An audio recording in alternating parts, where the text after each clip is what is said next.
আসসালামু আলাইকুম। শুভেচ্ছা ও অভিনন্দন। 18তম শিক্ষক নিবন্ধন প্লিতে যারা পাশ করেছ তাদের জন্য শুভকামনা রইল।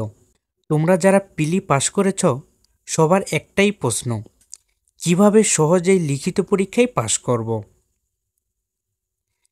লিখিত পরীক্ষায় পাশ করার কিছু কৌশল বা উপায় রয়েছে। তার আগে বলতে চাই, শিক্ষক নিবন্ধন লিখিত পরীক্ষায় পাশ করা মানে 90% তোমার জন্য চাকরিটা হয়ে যাওয়া। সেজন্য অবশ্যই তোমাকে লিখিত পরীক্ষায় পাশ করতে হবে। লিখিত পরীক্ষায় পাশ করতে তোমাকে যে কাজগুলো অবশ্যই করতে হবে। 1 নম্বরে, তোমার বিষয় অনুযায়ী লিখিত পরীক্ষার আপডেট সিলেবাস সাথে রাখতে হবে। তুমি সিলেবাসটি একটি ফটোকপি করে তোমার পড়ার টেবিলের সামনে ওয়ালে রাখতে পারো। 2 নম্বর, লিখিত পরীক্ষার প্রস্তুতি নিতে বাজারে অনেক ধরনের বই রয়েছে। 18তম শিক্ষক নিবন্ধন লিখিত পরীক্ষার যে কোনো আপডেট একটি বই সাথে রাখুন। বইটি আপনার জন্য অনেক বড় সহায়ক হবে, কারণ বিগত বছরের প্রশ্নগুলো বইতে পেয়ে যাবেন। 3 নম্বর, থিওরি প্রশ্নগুলো বেশি বেশি প্র্যাকটিস করতে হবে। থিওরি প্রশ্নের উত্তরগুলোর গুরুত্বপূর্ণ টপিকগুলো খাতায় লিখতে হবে।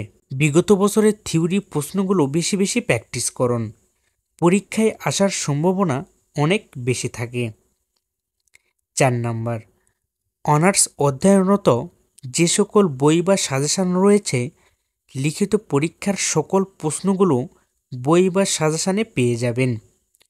অনার্স বা মাস্টার্সের বই বা সাজেশানগুলো থেকে প্রশ্নগুলো প্র্যাকটিস করতে পারো।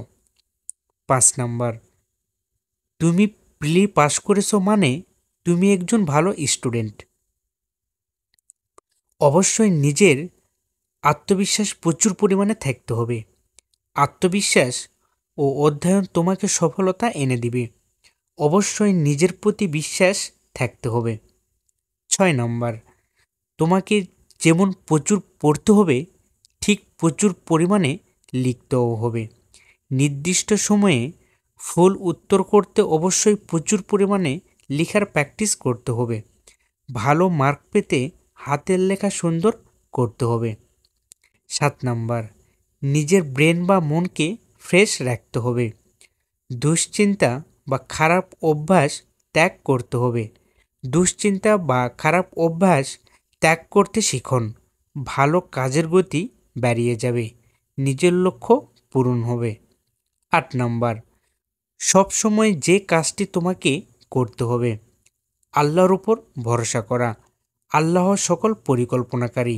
সব কিছু দেওয়ার না দেওয়ার মালিক একমাত্র আল্লাহ।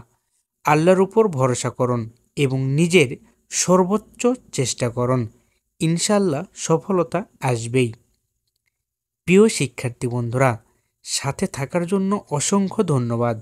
অ্যাকাউন্টিং ফর লাইফ ইউটিউব চ্যানেলটি সাবস্ক্রাইব করে পাশে থাকুন। আল্লাহ হাফেজ।